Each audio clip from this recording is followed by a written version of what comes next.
Welcome to the online presentation of our abstract, Understanding the Irrational Dairy Farmer, a study into farmers' decision making, which we have submitted to the World Pediatrics Congress 2016 in Dublin. The objective of the abstract is to follow up on the set of research-based recommendations which we presented at the World Pediatrics in Santiago back in 2010. Here we described how herd health advisors must be able to bridge the gap between science and practice when providing farmers with advice on dairy management. To start, we will go back in time to introduce you to our story and our scientific perspective. Almost 20 years ago, a group of veterinarians were frustrated, wondering what could become of the veterinary profession if we were supposed to continue focusing and training on single cow treatment. Especially because we found that most of the other professions around the dairy farm started to be interested in the whole farm perspective. These thoughts we shared with our colleagues at the World Pediatrics in Nice in 2006. The primary punchline was that veterinarians needed to improve their skills in basic epidemiology to document herd dynamics and cause, effect, chance and luck related to various aspects of herd health management and consultancy. At that time, we named profit to be the primary driver. Hence, we encouraged veterinarians to attend classes in economics to improve their basic understanding of a dairy enterprise. At the World Pediatrics in 2008, we had expanded our methodological toolbox in an attempt to understand the time-dependent variables related to cows and herds, as well as variables dealing with farmers' goals and attitudes across time as expressed by management decisions and practices. In other words, we learned how to master qualitative research methods, focusing on more inductive ways of reaching an understanding of decision making and decision motivators at farm level. A framework was developed to illustrate the difference between the classical deductive way of understanding the world from a veterinary point of view and the way of reaching a better understanding of the farmer's decision making in a messy and incompletely understood reality. Having argued our case, we left the room with a good feeling. Almost no questions from the audience. That said, we concluded that the veterinary profession in itself is part of the problem, as qualitative research methods typically aren't included in the veterinary curriculum. In 2010, we felt that our work was done, and a synthesis of our thought was presented as we were invited as keynote speakers to World Pediatrics in Santiago. We introduced the concept of social epidemiology, that is the connection of qualitative and quantitative data in herd management. This understanding was necessary to bridge the gap between science and consultancy, because consultancy takes place in a messy and incompletely understood reality that is heavily influenced by multiple and incompletely integrated identities of the people that live their lives within the dairy farm that we study.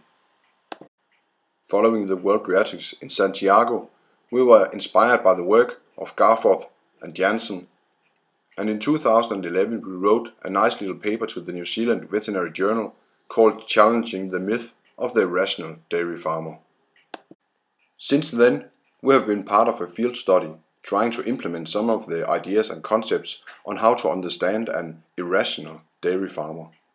Here we studied 12 very different dairy herds with cow mortality risk exceeding 10% per lactation. However, the true study objective was the interaction between farmer, veterinarian and nutritionist, and not the cow mortality in itself. We acted as neutral observers to identify and prioritize possible causes of high cow mortality. First, participants were presented with a list of possible general causes of cow mortality at herd level, for example lameness, farming skills, poor advising, stable staff, lack of faith in own abilities, and etc.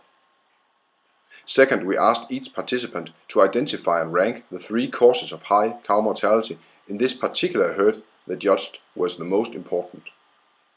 Third, participants discussed their choices to reach a shared understanding. Fourth, we presented an estimate of the financial gain related to a 50% reduction of cow mortality. And finally, participants attempted to agree on a herd-specific action plan to reduce cow mortality. We studied the choices and arguments made by the participants individually and in the group and compared them to our own interpretation of the situation. Also, we estimated the participants' combined motivation to succeed, their professional knowledge and their level of commitment to implement the action plan. Further, all farms were visited in the middle and at the end of the study to learn from the farmers' perception of failure and success. The success has been both visible and explainable in some herds, and absent and explainable in other herds. Such is life. The interesting part, however, is that we could identify and explain the factors that influenced the results. Obviously, results must be interpreted and understood within the context of each farm. Across herds, there were no obvious effect on cow mortality and no obvious relation between estimated financial gain and observed motivation or level of commitment. We offer 3 examples to illustrate. Example number 2. Participants shared the perception that high cow mortality was related to lameness in the herd. Consequently, the farmer changed the floor type. Now participants are waiting for cow mortality to decrease. We would have preferred a validation of the evidence before such an expensive intervention. We still follow this particular farm because we believe that the participants' poor understanding of causality led them to an unjustified conclusion. Example number 6. Nothing happened. No one took responsibility and no one seemed to care. Participant agreed that hypocalcemia was the overall cause of cow mortality. We estimated that approximately 30% of the cows in the herd were visibly lame. Example number 10. Participants were highly motivated for success. They shared thoughts and ideas, knowledge were put into action, efforts were made to validate ideas before making decisions. Obviously, these participants were ready to succeed even before they began. We are not the only research group that had reached this kind of conclusion. Others had said it before, but in other words. We would like to recognize the Blanc and co-authors for a very precise introduction of the concept. Ever better understanding of epidemiology and pathophysiology will not in itself reduce the incidence of disease. The ability to translate emerging knowledge into on-farm application and actual prevention of problems requires understanding of the farm as an integrated system, a major component of which is educating and motivating humans to implement well-designed practices. It is our experience from many years in the field that there are 5 typical reasons for incomplete results. A herd is a complex system. Time is required to implement. Prices and goals change. Valid data is not available, and the motivation patterns are unclear. Also, be aware that our own pre-understanding, pre-knowledge of the situation may influence the results. Often we hear that researchers or consultants believe that money is the primary driver.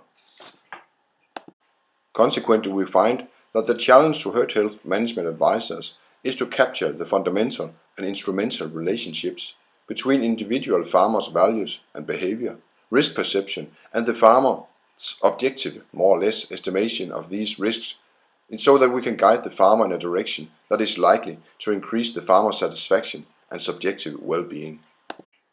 To push the scientific field forward, we would like to recommend that farm-level professional knowledge must be improved among consultants. Also, we would like herd health advisors to learn about how to motivate change. We need to share the farmer's commitment to improve his daily work, and we must remember that profit is not always the ultimate driver. Our next study is a very large field study which starts in 2017, where we will address these problems and challenges. We hope very much that we will return with new insight and many more stories to share and tell. Thank you all for listening. We have had a lot of fun making this online presentation of our abstracts. As you probably can see and hear, we haven't tried it before, but we move forward, and so does the scientific field of dairy herd health management. If any of what you have heard or seen is interesting to you, do not hesitate to contact us. All the best, Espen and Erling.